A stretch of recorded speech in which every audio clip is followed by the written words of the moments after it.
Three. Greetings, everybody. This is Serpentine451 here, and welcome to another episode of Weeb Warriors. And joining me, as always, is my good friend Jordan. How you doing tonight, Jordan? In there, Tony. Well, in an interesting turn of events, we actually have a new show that we'll be adding to the review docket, known as The Wise Man's Grandchild. We'll be talking more about this show later, but let's actually get to our already sandwich shows that we'll be reviewing. So what are we going to be starting with tonight, Jordan? Well, since I am still behind an entire season of Stray Dogs and lagging behind on After Loss, let's go ahead and start with those, get those out of the way. Okay, and I will make these short, sweet, and to the point, starting with Stray Dogs. So basically, we're continuing on with the story with Daza and Shuya looking for Arhabagaki, I think is how it was pronounced. But basically, the previous boss, or the god of flame, the god of fire, which led to them going into conflict with someone named Rondo, and Rondo being the survivor of the god of fire, which I'm not going to spoil who that individual is, but it's an interesting little twist, all things considered. So yeah, this season of Stray Dogs is still going on pretty good, and due to the nature of starting with flashbacks like they did with Season 2, I find it kind of interesting that we're exploring more of Dazai's time in the Port Mafia. We got a little bit more into Chia's backstory in this episode as well. And that's pretty much it. Now, going to After Lost Episode 3, we're basically, our characters that we're following, which is Yuki, Takuya, and Geek, pretty much stuck in a time loop when they actually come across the concert hall that housed the idol group that was lost in, the Lost incident. Which... Lost in the Lost. Yes. Which is very weird to say, but... Lost in the Lost when the area is lost, because the developers of this entire series lack a naming originality. Yeah, well, you can blame the source material for the weird naming schemes. But anywho, it is later discovered that this time loop of sorts that they're stuck in is because one of the idols that actually did not disappear, Yua, is actually causing this through the power of her Tamashi, which basically was fueled by her regrets. And Yuki pretty much explained that most of the Tamashi are associated with stronger wills and regrets.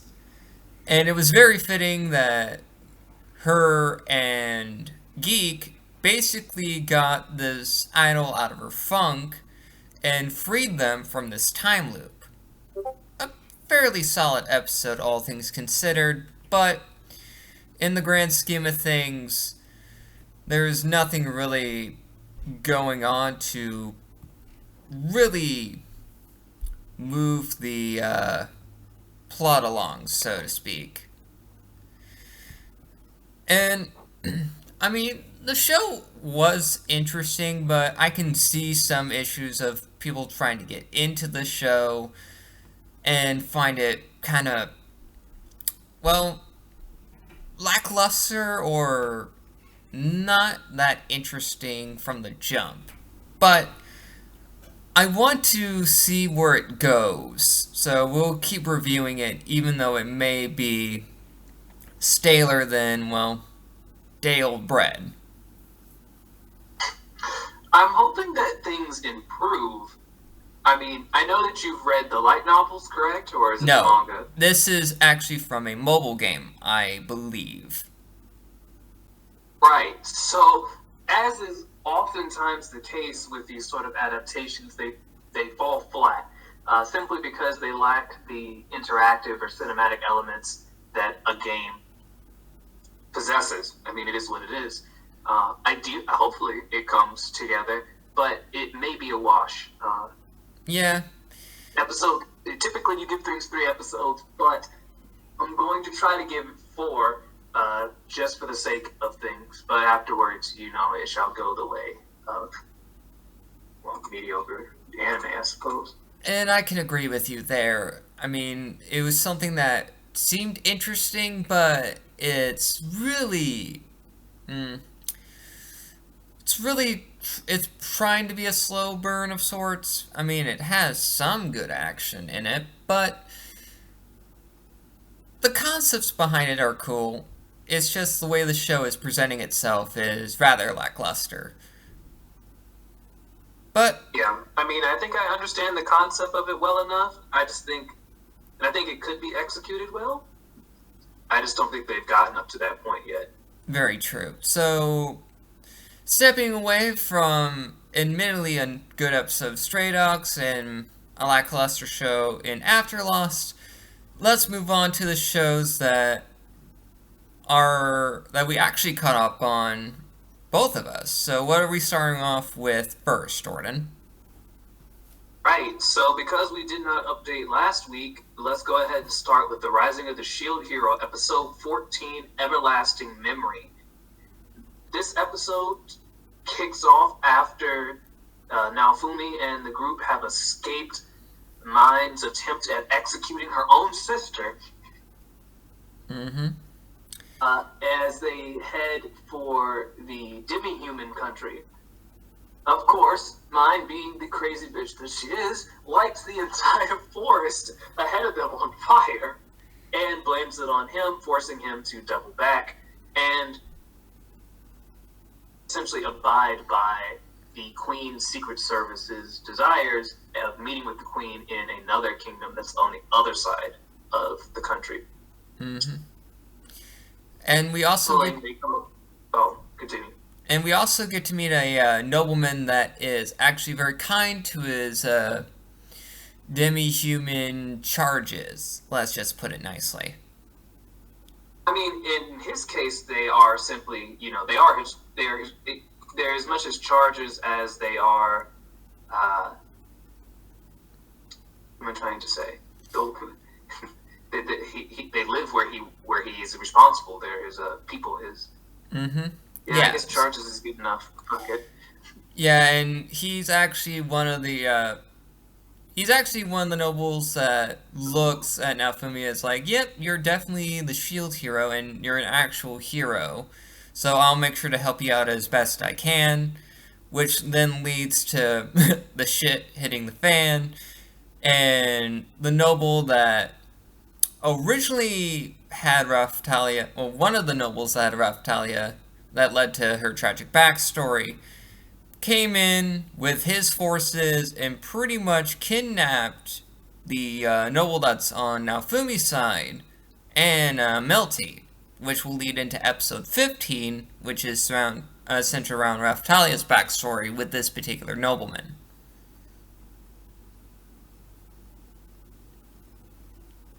Yes. Which episode 15 is in fact titled Raphtalia and deals almost exclusively with her backstory and the history that she shares with this nobleman, who she defeats, decides it's better not to kill, is attacked, and then he falls out of a window, seemingly to his death. Only to then summon a beast that was imprisoned in his home, only to be squashed by the thing. Yep.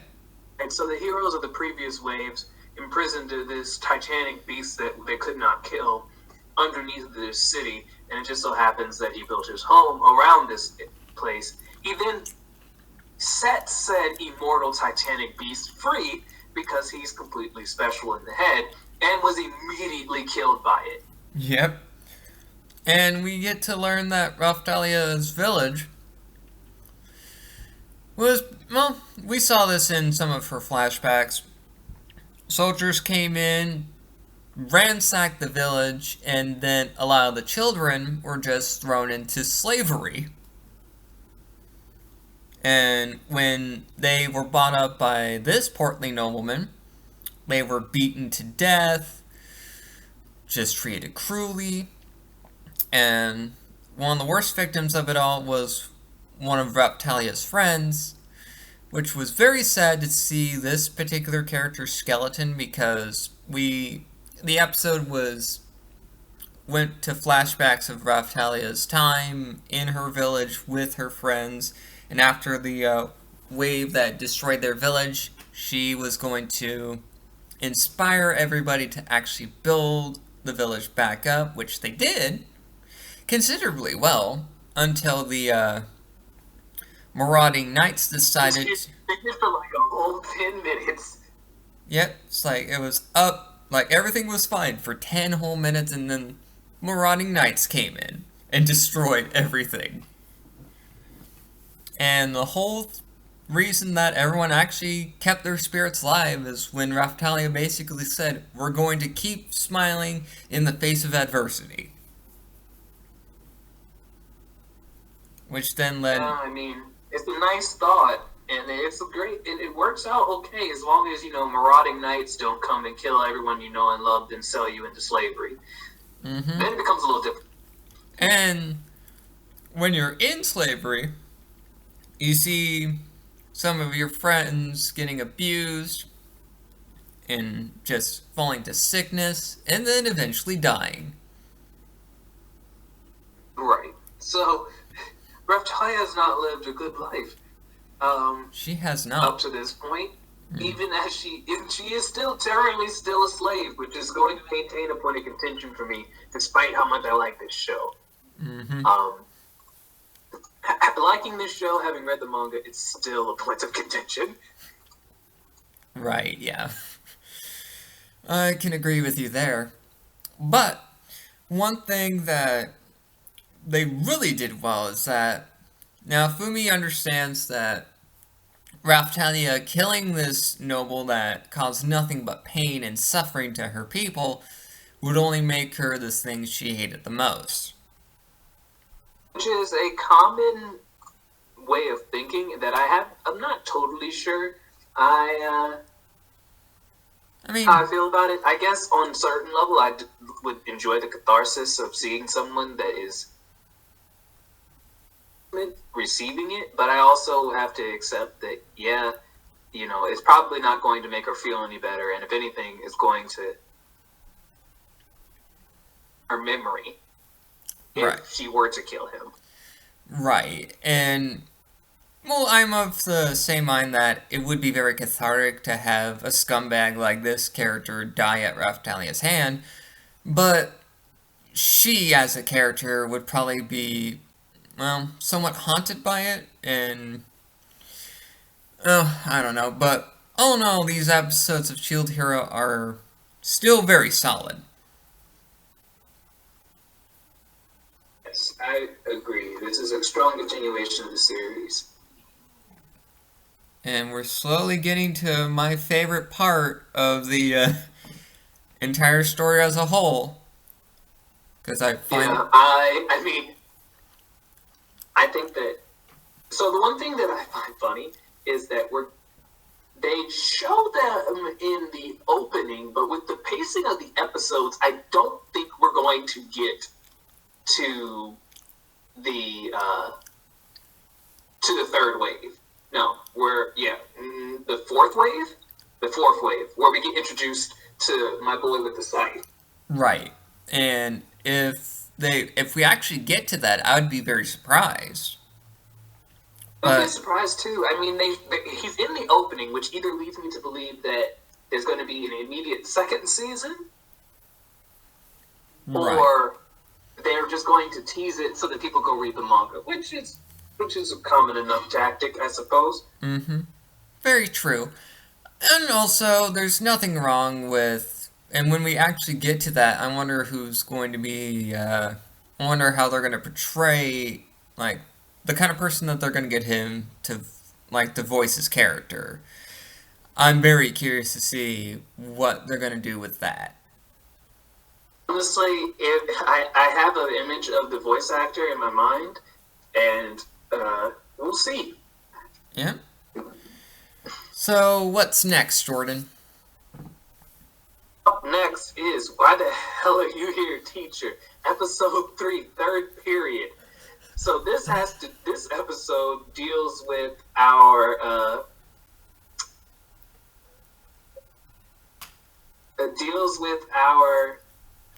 main character coming home to find the teacher in his bedroom. Apparently having been invited to stop over by his mother, who she knew growing up. Mm-hmm. Right? Yep, and after one drinking and like one just bit of alcohol, the tough exterior of this teacher just falls apart to this very bubbly and innocent child of a person. So, apparently, it's funny because apparently her whole devil facade is just that. She's very soft on the inside. Yep. And her whole motivation to actually be a good teacher was brought on by our boy Ichiro when he was a small child. Yep, he ran into her when she was finishing out high school and she was trying to figure out what she wanted to do with her life. And he gave her the confidence to continue, they gave her the confidence to pursue her latent desire of becoming a teacher. Yep. And when she found out about this, she was ultimately pissed at first, but then she said, "How can I repay you for inspiring me to actually become a teacher?" Which then leads to lewd things. Oh, the lewd Of course, things. Obviously. My son! My sister! My mom! Oh. Wait. That was just a hilarious scene. I was underprepared. I was not prepared either, even though I knew it was gonna just pop out of nowhere because that's what happened in the source material. But, and then just the whole nonsense at the end of the episode where he calls her big sis at school. She beats the shit out of him, only for her to say, "You idiot, you should only say that when we're not in school." Well, not to his face, but she does say it. Yeah. And I'm like, oh my god. In a way, I'm kind of happy that each of these episodes are only 12 minutes long, because I think that's just the perfect the perfect length for a show like this. It's just short, sweet, and to the point. Pure nonsense, lewd nonsense. There you go. It's just there.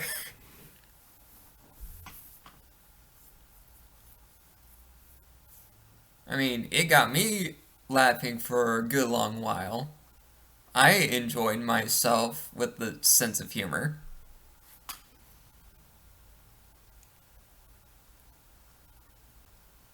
Yeah, I think that it was pretty funny. So, what's next on the docket here, Jordan? Up next on the queue is episode 3, The Genius Resonates Emotionally with X. We never learn. Basically, in this episode, Yuga went to the headmaster's office for his progress report on his tutoring of these three geniuses in their respective fields, and he is given a task if Fumino and Ritsa actually pass their midterms, he can continue tutoring them. And that's his whole mission throughout the course, the first half of the episode, and then it later devolved into personal study sessions with with Ritsa first, then Fumino. But in this episode, we're introduced to Ritsa's dad, who is an overprotective father, and she basically treats him like, geez, Dad, you're embarrassing. You should just shut up right now. More like, yeah, your behavior is nonsensical. You should stop. Which, and to kind of round this out, Ritsa actually passed her modern Japanese midterm with a 71%.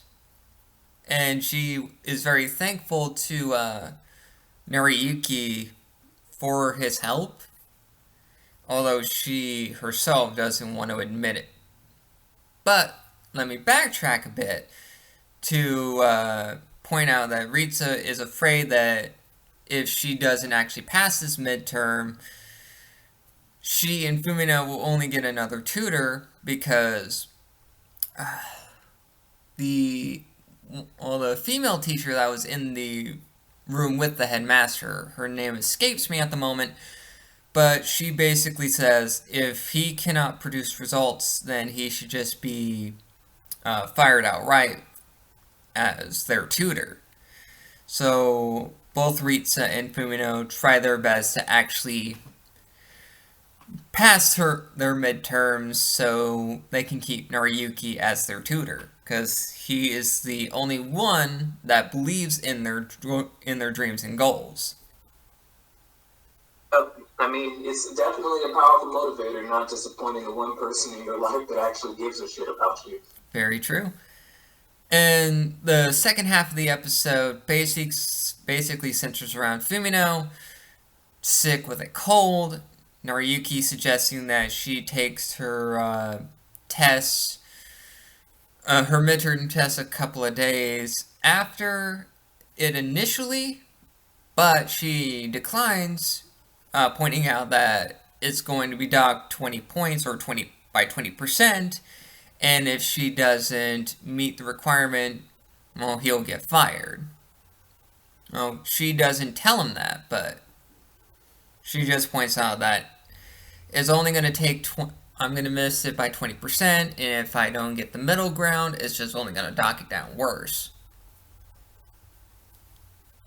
Which leads to them going to Fumino's house, and of course the accidentally walking in while things are happening scene, or cliche happens in this show, where we have Urika, basically there at Fumino's house as well, to kind of help Nariyuki, like, get her up to snuff and beat the cold. And we also get to see Takimoto's cooking ability. Then leads to, well, Fumino gets better. She passes her midterm. I don't know by what percentage. So he does well. Nariyuki does well in boosting up their morale. And then we're introduced to Takimoto's two friends on the swim team, which convince her, well, they don't convince her, they drag her to a clothing store, make her wear a cute dress, and have her basically confess to Nariyuki because they're a bit perturbed at her pureness in the whole situation.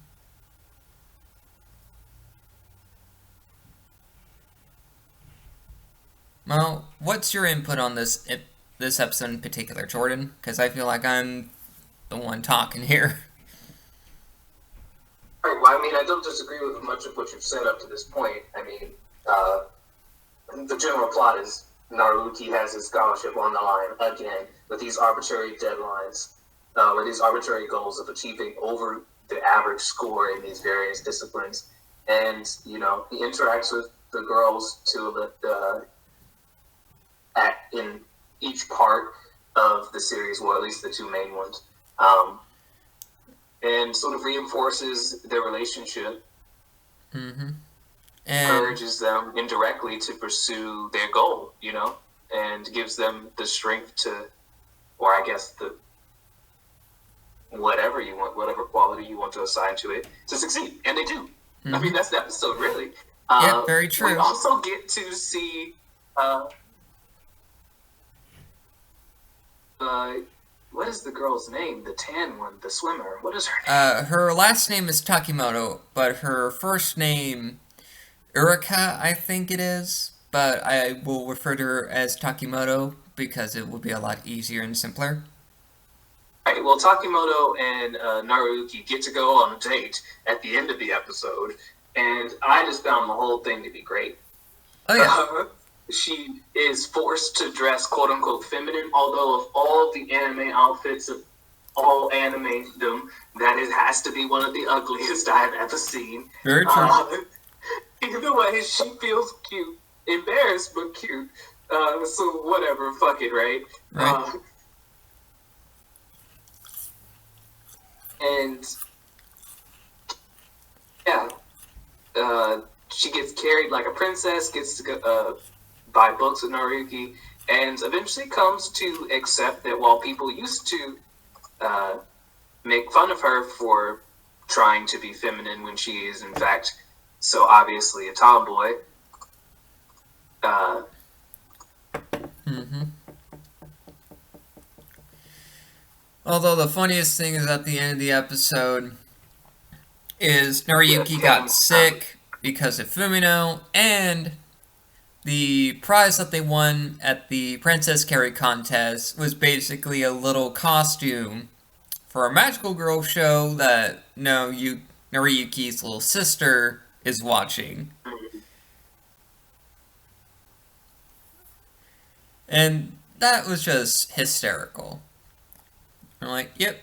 His whole motivation's like, oh, my little sister likes this show. I might as well get that prize for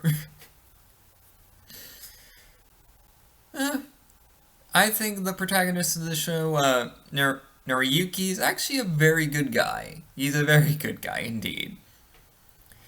But next show, he seems like a pretty solid dude. Mm-hmm. I wonder how he's gonna act when women start actually showing genuine affection to him. Probably gonna be oblivious like many protagonists. Well, in the source material, it's actually pretty damn hysterical that some of our female characters here actually, well, indirectly profess their feelings in the most entertaining ways possible, which he misunderstands completely. And it's great. But, anywho, we will save that for when those inevitably come. So what's the next show to review, Jordan? Next show to review is One Punch Man, Episode 2, The Human Monster. And lo and behold, it is about a human monster. Yes, so continuing from what happened in Episode 1 of Season 2, with the big conference of thugs and minor villains that the Bureau wanted to use as kind of another defense force against this great threat that will be coming in the near future. But the threat that is present is a man named Garo. And this man destroys the three heroes that they had as a cautionary defensive measure, and kick the asses of all the villains that were there. And when I say... It worked out so well. Yeah, when I say destroyed, I mean completely and utterly destroyed these three heroes.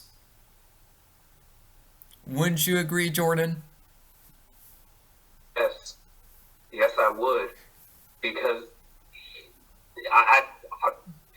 when you snap someone's hands off of their body, you're doing too much. Yep. And when you're trying to make someone into a human pretzel, I think that's also too much, too.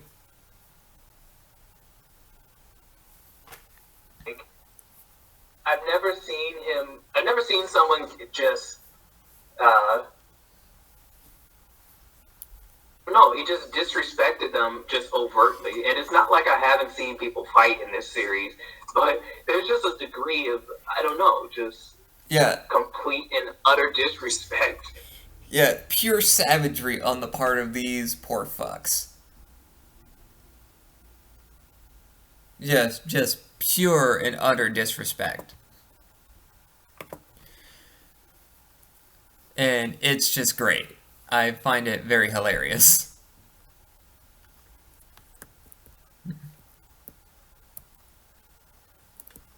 Okay. Alright. So, but back to the next part of the episode. We are completely introduced to Tornado's sister. It would be the Hellish Blizzard. Hellish Blizzard.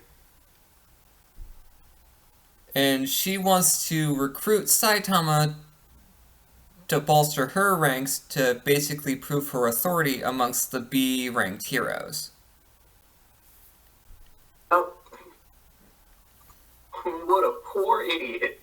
Yep, and when we talk about disrespect, she was basically saying, yeah, you're just a B-ranked hero, you're going to be under my thumb, and you're just going to accept it. And he's like, nah, I ain't doing it. You can't treat people like bugs. You can't do it. And Saitama... You can do it, just it's not with him. It's not gonna work out well. Nope. And it didn't. It did not. In typical Saitama fashion, when everyone tries to kick his ass, he's like, nah, and just blows them back. Like they're nothing. And she's like, the fuck is happening? Where is this man's power coming from? I don't know, but he's got way too much of it. And then this also bleeds into another fight between Janos and Sonic. And Blizzard's like, the fuck is happening? How can he know Janos, a S-ranked hero, and a being that trained himself to be an S-tier hero? And I like it that at the end of the episode, after the whole conflict was had died down, and everyone just sat in Saitama's place, she's very bewildered of the pure nuttiness that is happening. Like, Saitama's like, nonchalantly, like, yeah, you should probably just change your way of thinking, as she explains her whole deal between her and her sister, how she does want to feel inferior compared to her sister, and all that. And the funniest thing is when King shows up to grab his handheld from Saitama, she's like, the fuck? How does he have these connections? What's going on here?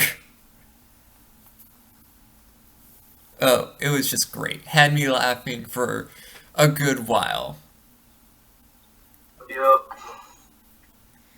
So yeah, this second season of One Punch Man is just by far one of the more entertaining shows on our review docket. It is just hysterical, like it was back in season 1. And I cannot wait to see how Saitama's gonna handle Garo. I am looking forward to that.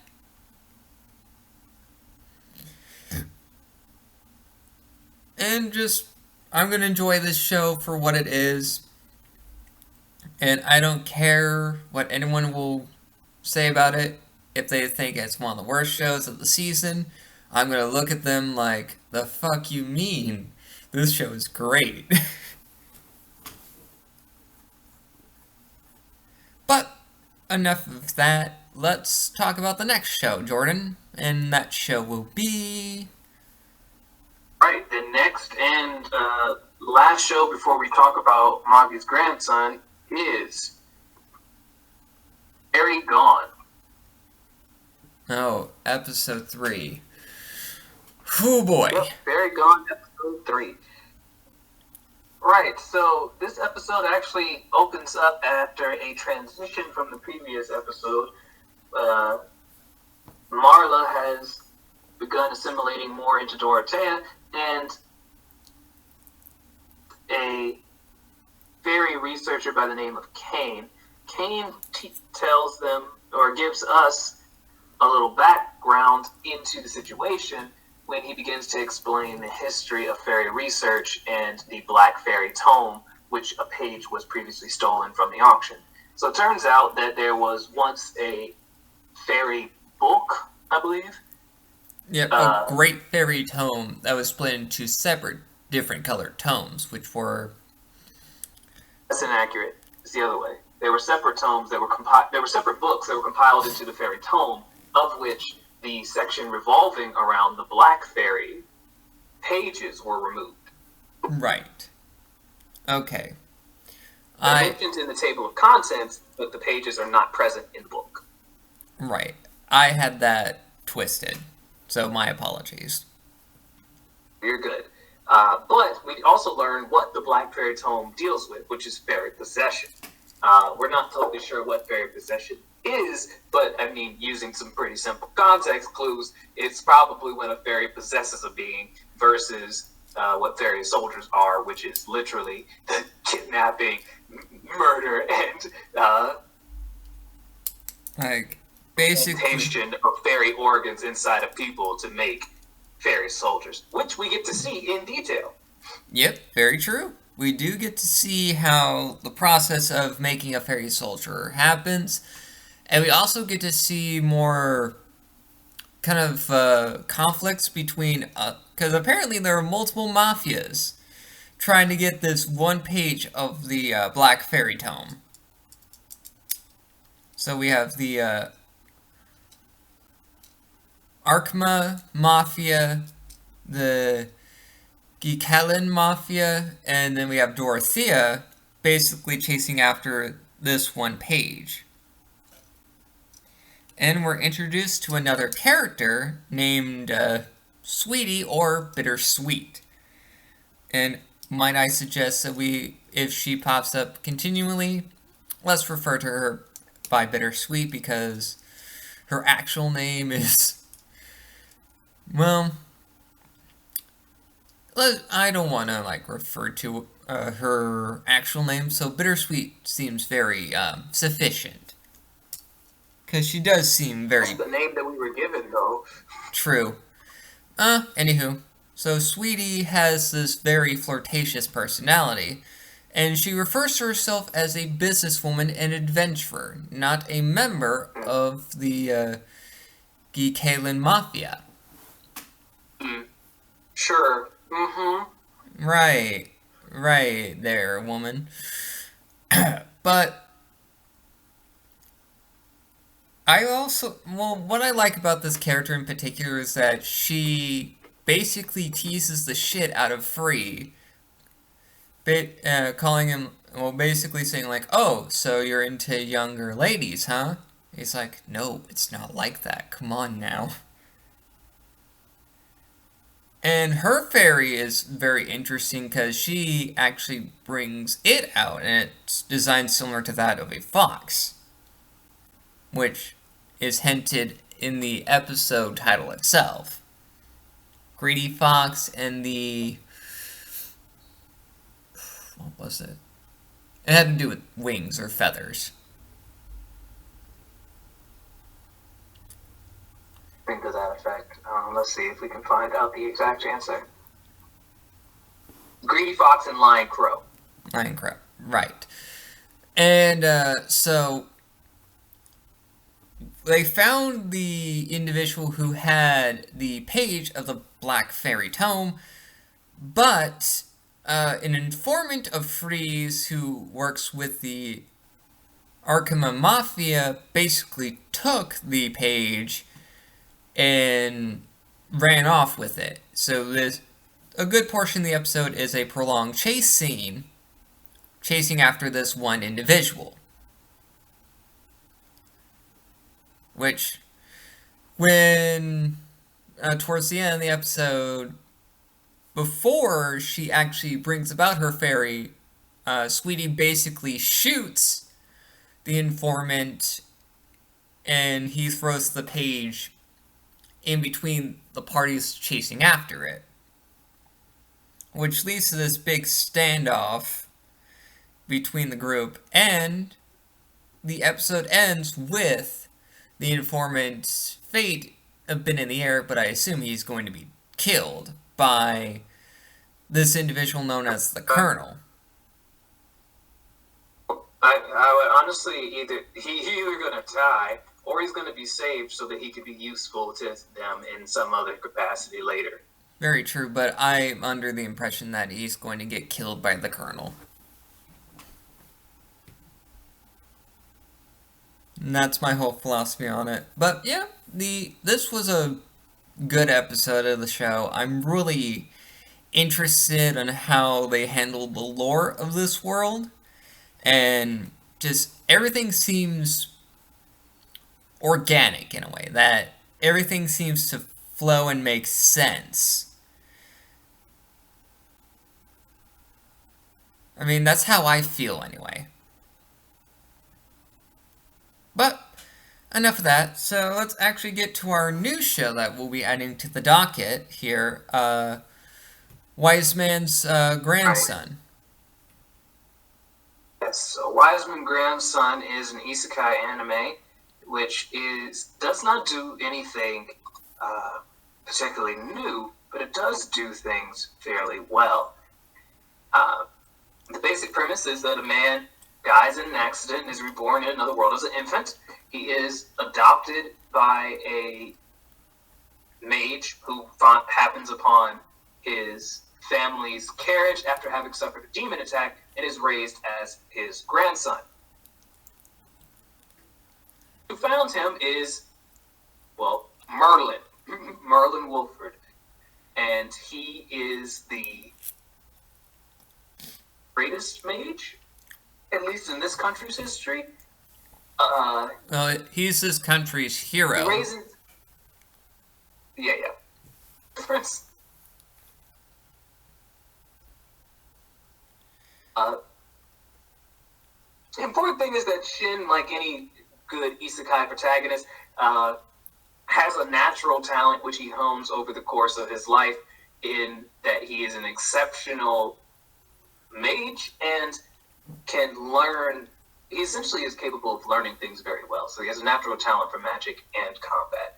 He's trained by some of the world's best people in both of these regards, and his skills reflect that, which is actually probably the reason that I find this series to be refreshing, given the isekai genre, because unlike other protagonists where they essentially reincarnate in fully adult bodies or with, godlike power, while he does have absurd amounts of power, it makes good sense for him to have it because he was trained by people that have absurd amounts of power, and he has a natural talent.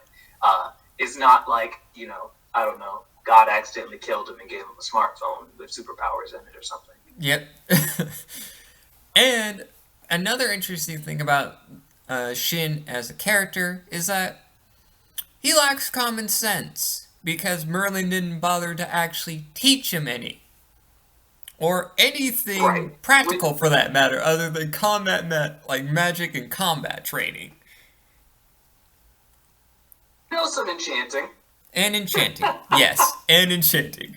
So, all of this, like everything in the world in realms of actually surviving this world, in terms of like magical prowess, combat, and actually enchanting shit, like how to pay people for goods, or knowing certain things, like it's like knowing when a girl's trying to make a fool out of you. That he's going to interact with pretty often with. Yeah, true. But this show is actually exceptionally funny. So, basically, what we'll kind of end off the episode here, this particular review is that, in typical fashion, he's taken to a magical academy where people are aware of, most of the staff are aware of his magical prowess, and they look at him like, oh my god, this is how much power he has? Which is just the most amusing thing to me. And of course, in typical isekai hero fashion, he has to save the pretty girls from being accosted by thugs, which is a given. And what I also find really amusing is that uh, the blue hair girl, I think her name is. It's a weird ass name. It's it begins with sis. So she really falls for Shin hard, and her friend Maria is like, you know what? I can't believe you got it this bad for him, even though she's a fangirl of Shin's grandpa and grandma. Which everyone in this entire country are like, oh my god, it's the wise man and the guru. We need to go near them so we can actually, like, be near our heroes. Funniest goddamn thing I have ever seen. But when it comes to the otaku soapbox discussion here, let's just say that it would be more relaxed and kind of free. A lot of these shows have kind of met and kind of exceeded our expectations upon viewing, and some, well, we expected some good things from it, but there's just some, well, let's just say lackluster aspects to them. Afterloss kind of suffers in the lackluster department, but we'll at least give it another episode to see where it goes, like we mentioned in its review. Personally, I know you suggested Wise Man to me, Jordan, and I thought, oh, I'll give this a watch. But I didn't expect it to be this funny and amusing. Because you just told me that it was a solid isekai anime in our Discord chat, so I didn't know what to expect. And knowing you, when it comes to recommendations, you always tend to recommend very good shows. So I've always trusted your judgment on it, and it really exceeded my expectations of what I was going to be getting. And One Punch Man in general always has this season's living up to my expectations of what I wanted to see in this second season, and then some. And I'm sure you kind of feel the same way too, right, Jordan? As far as what, Tony? Like, a lot of the shows are kind of meeting or exceeding our expectations, and Afterlast is kind of in the teetering point of, due to its lackluster presentation so far. Not to say that the show is bad, but it's the way it's trying to present its concepts is very lackluster. Yeah, I would have to say so. I honestly was not expecting much out of the season when I first looked at the upcoming animes on AniChart. You know, there were obviously the big names like One Punch Man that were coming out, and then some things that had very interesting art that I was going to watch one way or the other, like Fairy Gone. But, you know, there have been a lot of just like sleeper hits as far as I'm concerned, and maybe not sleeper hits in the grand scheme of like were people anticipating these, but from my perspective, there are a few things that I didn't expect. Also, this season has actually done fairly well with shorts. Like, this is the first time we've actually reviewed a short series. Like, why the hell are you here, Caesar? This is very true, because the short series that basically we both make reference to in just pure hilarity, which pisses our good friend Jay off to like the highest degree, is Aho Girl, and we just reviewed that before we even started the show. We just watched that and just enjoyed ourselves. Aho Girl is just great. I don't know why Jeremy hates it so much. I know exactly why, because Yoshiko is a dumb hoe, but that's the whole point of Aho Girl. I mean, she's twice as stupid in the manga as well. It's just great.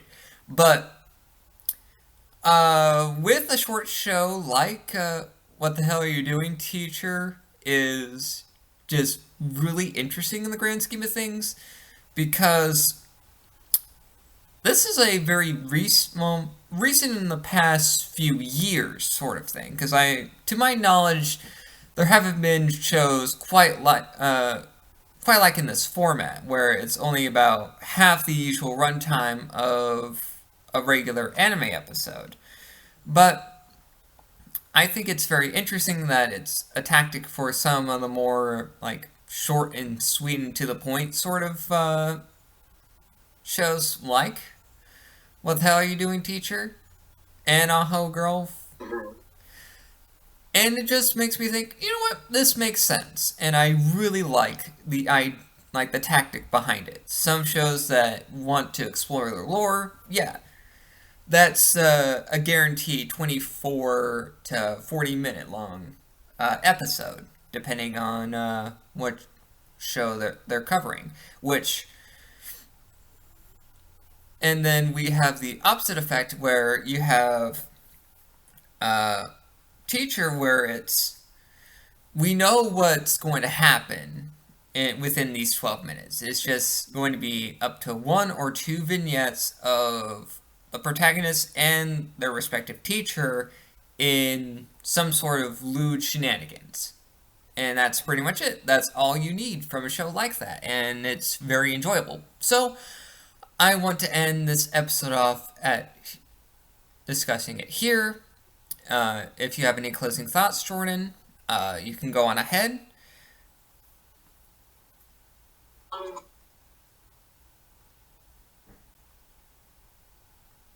I don't really have a whole lot of closing thoughts, to be quite honest with you.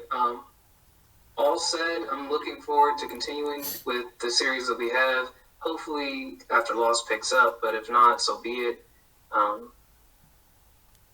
Yep, and that would just be...